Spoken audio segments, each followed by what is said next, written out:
All right, y'all, so I'm gonna go ahead and make our video for how to work on a jelly plate. So this is my jelly plate here. I have a brayer that I'm gonna use to spread my acrylic paint.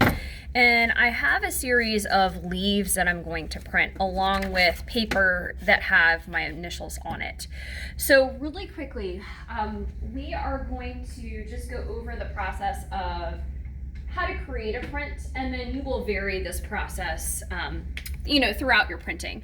So the first thing I'm going to go ahead and do is I'm going to squirt about a nickel size amount of paint on my jelly plate. You don't need a whole lot. If I need more, I can always add more. It's a little bit harder to take it off. I'm going to spread this paint around using my brayer. So note that I'm going in multiple directions. I'm trying to get it all over the entire plate.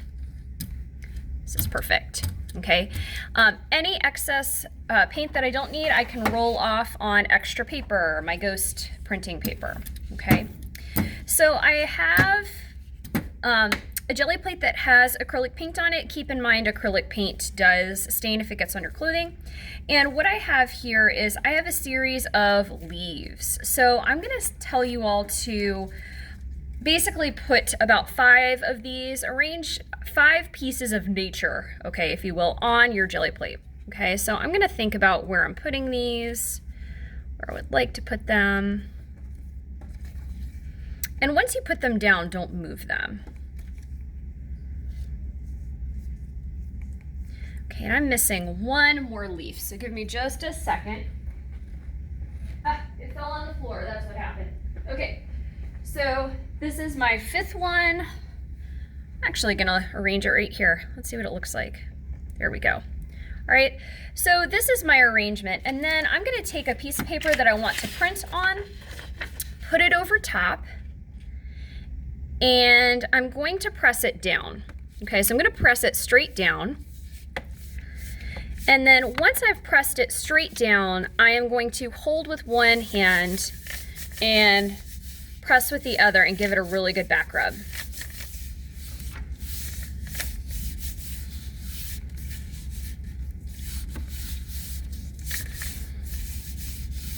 All right, so I'm gonna go ahead and peel this up and I'll share with you what it looks like, okay?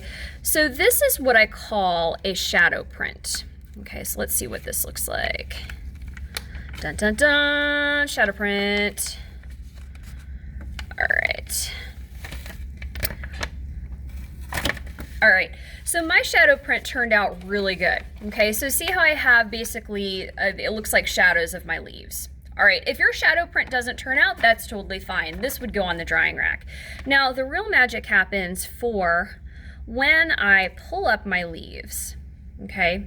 So I'm pulling these up, and you can see what I call an X-ray print.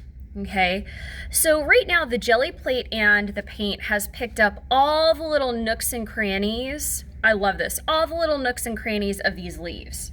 All right, so what I'm gonna do at this point is I'm gonna grab another piece of paper and I'm gonna print just the X-ray stuff, okay? So I'm gonna go ahead and real quick add this on top, holding with one hand, pressing with the other hand. And let's see if we can get our X-ray print to print. Giving it a really good back rub. All right, let's pull it up. Let's see what we got.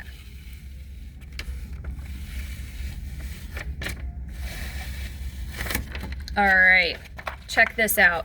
So this is the X-ray prints. And what I love about this is the jelly plate and obviously the acrylic paint are able to pick up all of the veining and the imperfections in these leaves and really get it to print, okay? So this is the shadow print here, okay? We just have the outlines of things, and this is the X-ray print. Both are good, both go on the drying rack. I printed these pretty quickly in succession, okay? Because I didn't want any of my ink to dry on my plate. All right, so that's our process in a nutshell.